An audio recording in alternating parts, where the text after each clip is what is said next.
ব্যাপার নয়। একজন মানুষকে আপনি হত্যা করবেন, এটা কিন্তু খুব সহজ ব্যাপার নয়। আল্লাহর কাছে কিন্তু ওই যে আমি যে হাদিসটা পড়েছি এখানে, আব্দুল্লাহ ইবনে মাসউদ বারা ইবনে আযিব রাদিয়াল্লাহু তাআলা আনহু, হাদিসটা ইবনে মাজাহ শরীফে এসেছে। আল্লাহর রাসূল বলতেছেন, একজন মুমিনকে আন্না রাসূলুল্লাহ সাল্লাল্লাহু আলাইহি সাল্লাম লিজাওয়ালিদ দুনিয়া আহওয়ান, অর্থাৎ একজন মানুষকে, একজন মুমিন ব্যক্তিকে আল্লাহ, আল্লাহর কাছে দুনিয়াটা ধ্বংস হয়ে যাওয়া নগণ্য। আহওয়ান মানে হচ্ছে অতি নগণ্য। একজন মুমিন ব্যক্তিকে অন্যায়ভাবে হত্যা করার তুলনায় এই দুনিয়াটা ধ্বংস হয়ে যাওয়া আল্লাহর কাছে নগণ্য। অর্থাৎ এই দুনিয়াটা যদি ধ্বংস হয়ে যায়, এর থেকেও আরো ভয়াবহ, এর থেকে আরো বেশি জঘন্যতম অপরাধ হচ্ছে একজন মুমিনকে অন্যায়ভাবে কি করা, অন্যায়ভাবে হত্যা করা। এগুলো আপনারা বুঝবেন, বুঝে শুনে চিন্তা করবেন। আপনি দুনিয়াতে যত দায়িত্বই পালন করেন না কেন, আপনি কিন্তু শেষ পর্যন্ত মুসলমান না আপনি? আপনি মনে করেন যে এখন বলবেন আপনি চাকরি করেন, চাকরি করার কারণে আপনি পুলিশের চাকরি করেন, আপনার অফিসার নির্দেশ দিয়েছে একজন মানুষকে হত্যা করার, আপনার অফিসার কিন্তু কিয়ামতের দিন কবরের মধ্যে গিয়ে আপনার বাঁচাইবো নাকি বলেন? আপনার বাঁচাইবো? এই জন্য আপনি একজন মুসলিম হিসাবে আপনাকে চিন্তা করতে হবে, আপনাকে মরতে হবে। মরার পর আপনাকে কোথায় যেতে হবে বলেন? কবরে যেতে হবে না? কবরে গেলে কি কেউ সাহায্য করে সেখানে? কবরে গেলে কি এই যে আমার এত প্রভাব প্রতিপত্তি, আমার ক্ষমতা, এগুলো কি কোনো কাজে আসবে সেখানে? এই জন্য একজন মানুষকে হত্যা করার দায়ে আল্লাহর পক্ষ থেকে যে শাস্তিগুলো মানুষের জন্য ঘোষণা করা হয়েছে, এগুলো আমাদেরকে বুঝতে হবে। বুঝে শুনে আমাদেরকে প্রতিটি কদম ফেলতে হবে। আমাদেরকে অবশ্যই, আমরা যারা মুসলিম, যারা পরকালীন বিশ্বাস করি, আমাদেরকে এই বিষয়গুলো লক্ষ্য রাখতে হবে। আল্লাহ তাআলা কোরআনের মধ্যে বললেন কি, যে মান কাতালা নাফসান বিগাইরি নাফসিন আও ফাসাদিন ফিল আরদি ফাকান্নামা কাতালান নাস জামিয়া। তোমরা যেভাবেই হোক একজন মানুষকে যদি অন্যায়ভাবে হত্যা করো, বুঝলেন তো? ঘটনা শুনে বুঝলেন না? কখন হত্যা করা যাবে? মরার পরে। একজন মানুষকে আক্রমণ করলো, তখনও কি করা যাবে না? ওই ব্যক্তিকে হত্যা করা যাবে না। যখন আক্রমণ করার পরে আক্রান্ত ব্যক্তি মারা যাবে, তখন তাকে হত্যা করা যাবে। এর আগ পর্যন্ত একজন মানুষকে যদি আপনি হত্যা করেন, তাহলে আপনি অন্যায়ভাবে হত্যা করলেন।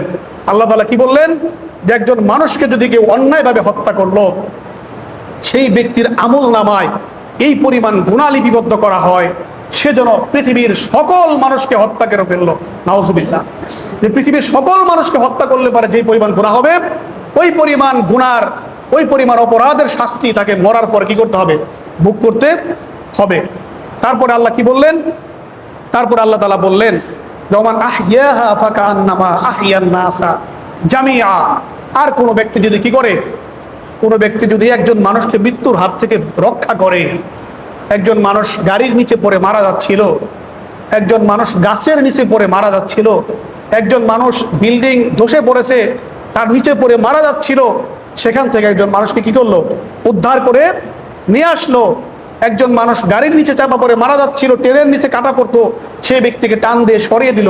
এই এতটুকু সরানোর বদলতে আল্লাহ তাআলা তার আমল নামায় পৃথিবীর সকল মানুষকে মৃত্যুর হাত থেকে রক্ষা করার সমপরিমাণ কল্যাণ তার আমল নামায় লিপিবদ্ধ করে দিবেন। সুবহানাল্লাহ। এই জন্য ছোট ছোট কাজ আমরা যদি গুরুত্ব সহকারে করি, এর প্রতিদান কিন্তু আল্লাহর দরবারে অনেক বড়। আর কিছু ছোট ছোট গুনাহের কাজ, এগুলো যদি আমরা করেই ফেলি, এর ভয়াবহ পরিণামও কিন্তু আল্লাহর দরবারে অনেক ভয়াবহ। এই জন্য আমাদেরকে প্রত্যেকটা ছোট ছোট গুনাহ থেকে আমাদেরকে বেঁচে থাকতে হবে। দেখেন আল্লাহ তাআলা আরো কি বলছেন, আল্লাহ রাসূল বলছেন যে মানুষকে হত্যা করার মাধ্যমে একজন মানুষ আর মুসলমান থাকে না। আল্লাহ রাসূল সহিহ বুখারীর একটা হাদিসের মধ্যে বলছেন, 6044 নম্বর হাদিস, এখানে আল্লাহ রাসূল বলতেছেন, সিবাবুল মুসলিমি ফুসুকুন ওয়া কিতালুহু কুফরুন। একজন মানুষ যদি একজন মুসলিম ব্যক্তিকে যদি গালি দেয়, গালি দেওয়াটা হচ্ছে ফাসিকি, গুনাহের কাজ। আরেকজন মুসলিম যদি একজন মুসলিমকে হত্যা করে, তাহলে ওই ব্যক্তি আর কি থাকে না? মুসলমান। সিবাবুল মুসলিমি ফুসুকুন ওয়া কিতালুহু, মানে কোনো মুসলিমকে হত্যা করাটা হচ্ছে কি? কুফরি করা। কোনো মুসলিমকে যদি অন্যায়ভাবে হত্যা করে, তাহলে সে আর মুসলিম কি বলে? মুসলিম থাকে, সেই ব্যক্তিটা কাফের হয়ে যায়। এই হাদিসের সহযোগী হাদিস হিসাবে সহিহ বুখারীর আরো একটা হাদিসে 121 নম্বর হাদিস, এখানে আল্লাহ রাসূল আরো স্পষ্ট করে বলতেছেন, বিদায় হজের ভাষণের দিন তিনি বলতেছেন, এটা একজন সাহাবী তিনি বলতেছেন যে কিয়ামতের আগে, আমার মৃত্যুর পরে লা তারজিউ বাদি কুফফারুন, তোমরা আমার পরে কাফের হয়ে যাও না। কিভাবে কাফের হইবা? ইয়াদরিবু বাদুকুম রিকাব বাদিন, যে আমার পরে তোমরা একজন আরেকজনকে হত্যা করার মাধ্যমে কি হয়ে যাও না, একজন আরেকজনকে হত্যা করার মাধ্যমে কি হয়ে যাও না, কাফের হয়ে যাও না। সোজা কথা না, বুঝতে পারছেন? একজন মানুষকে আপনি হত্যা করছেন অন্যায়ভাবে, আর আপনি সারা বছর সারা জীবন মসজিদে গিয়ে আপনি তাহাজ্জুদের নামাজ পড়বেন, শুক্রবারে সবার আগে সামনে এসে বসে থাকবেন, আর রাত্রেবেলা তাহাজ্জুদের নামাজ পড়বেন। আপনি তো মুসলমানই নাই, আপনার এই নামাজ কি কোনো কাজে আসবে? একজন মানুষের ইবাদত, একজন মানুষের ঈমান থাকাটা হচ্ছে ইবাদত কবুল হওয়ার পূর্ব শর্ত। যদি কারো যদি ঈমানই না থাকে, তার ইবাদত করতে করতে করতে করতে সে যদি কপালে দাগও ফালে দেয়, তার এই ইবাদতে কোনো কাজে আসবে না। যদি তার ঈমান ঠিক না থাকে, তাহলে এই একজন মানুষকে হত্যা করার মাধ্যমে তার ঈমানই চলে যায়, সে আর তার ইবাদত দিয়ে কিছুই কোনো তার এই ইবাদত কিয়ামতের ময়দানে কোনো কাজে আসার কোনো সুযোগ নাই। এই জন্য আমাদেরকে এই বিষয়গুলো খুব সুন্দরভাবে বুঝতে হবে। আর একটা হাদিসের মধ্যে আল্লাহ রসুল বলতেছেন কিয়ামতের ময়দানে, আন আব্দুল্লাহ ইবনে মাসউদ রাদিয়াল্লাহু তাআলা আনহু, সহিহ বুখারীর 6533 নম্বর হাদিস। এই হাদিসের মধ্যে আল্লাহ রসুল বলতেছেন, আউয়ালু মা ইউকদা বাইনান নাস ইয়াউমাল কিয়ামাতি ফিদ দিমা, কিয়ামতের দিন তোমরা বড় বড় জুব্বা পরে আর বড় বড় তাসবিহ নিয়ে উঠলে কাজ হবে না।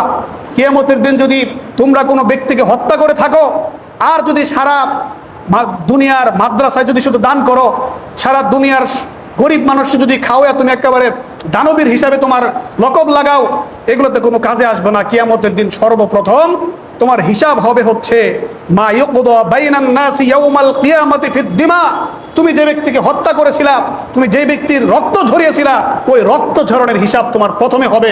ওই হিসাব দেওয়ার আগে তোমার এক বিন্দু পরিমাণ সামনে অগ্রসর হওয়ার কোনো সুযোগ নাই। এই জন্য এই বিষয়গুলো আমাদেরকে হালকাভাবে দেখার কোনো সুযোগ নাই। আর দুনিয়ার মানুষ যেগুলো বুঝার পরেও এরকম অন্যায় অপকর্মের মধ্যে লিপ্ত হবে, এটাও কিন্তু আল্লাহ তাআলা জানেন।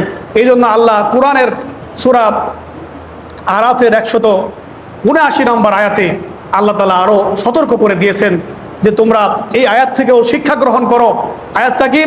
আল্লাহ তাআলা বলতেছেন, ওয়ালাকাদ যারানা লিজাহান্নামা কাসীরাম মিনাল জিন্নি ওয়াল ইনসি লাহুম কুলুবুল লা ইয়াফকাহুনা বিহা ওয়া লাহুম আ'য়ুনুল লা ইউবসিরুনা বিহা ওয়া লাহুম আযানুল লা ইয়াসমাউনা বিহা উলাইকা কাল আনআমি বাল হুম আযাল ওয়া উলাইকা হুমুল গাফিলুন। আল্লাহ তাআলা এখানে দুনিয়ার মানুষকে উদ্দেশ্য করে বলতেছেন, হে আমার বান্দারা, তোমরা এই আয়াতগুলো থেকে শিক্ষা গ্রহণ করো।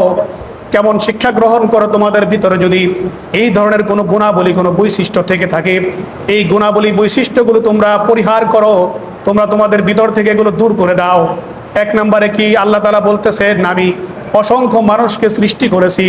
ওয়ালাকাদ যারানা লিজাহান্নামা কাসীরাম মিনাল জিন্নি ওয়াল ইনস, আমি দুনিয়ার মধ্যে অনেক জিন সৃষ্টি করেছি, অনেক মানুষ সৃষ্টি করেছি যাদেরকে জাহান্নামে নিক্ষেপ করব।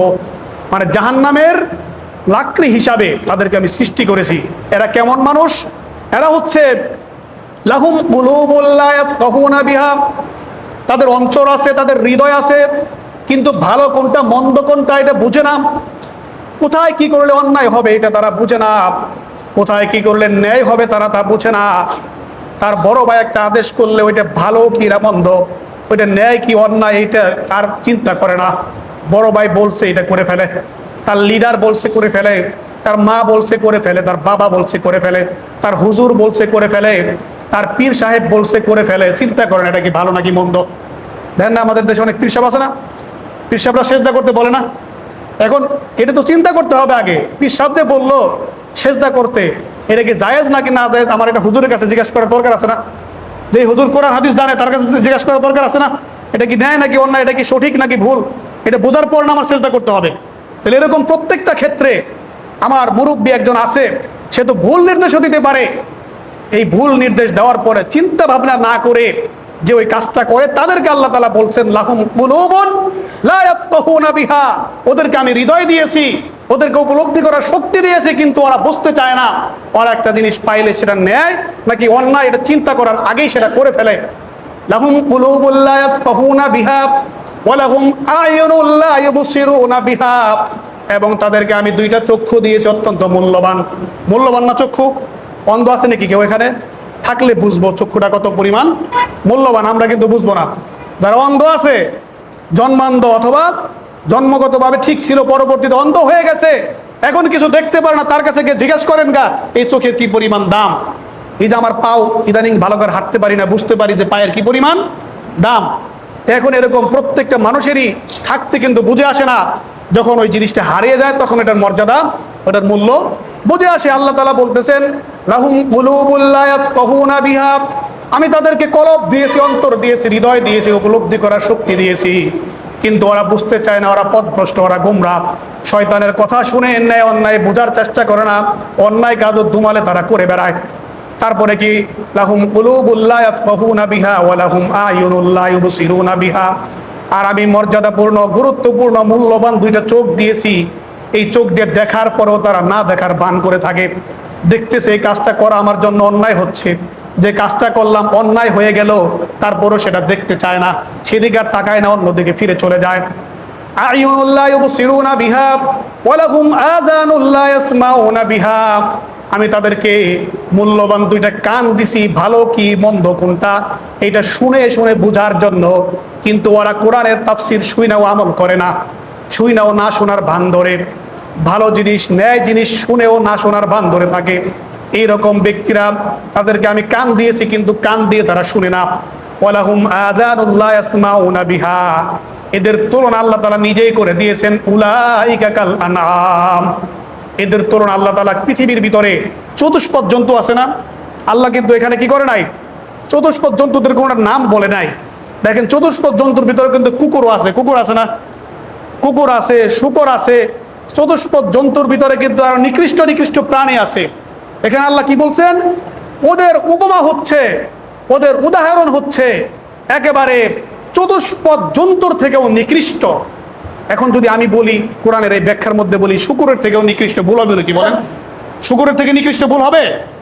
শুকুর কি চার পাও না শুকুরের? চতুষ্পদ জন্তুর থেকেও নিকৃষ্ট।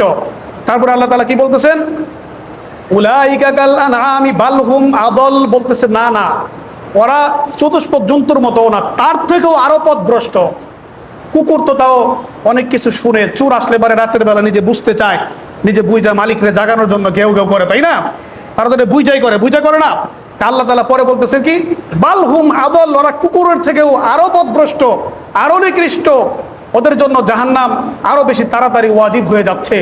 তারপর আল্লাহ তাআলা কি বলতেছেন, উলাইকা কাল আনআমি বাল হুম আদল ওয়া উলাইকা হুমুল গাফিলুন, এবং এরা হচ্ছে গাফেল। গাফেল মানে কি? এই যে ওয়াজ করলাম না, আজকে ওয়াজ করলাম না, ওয়াজের সময় আমি কি এখানে কোনো গল্প করছি, কোনো কোরআন হাদিসের বাইরে কোনো কথা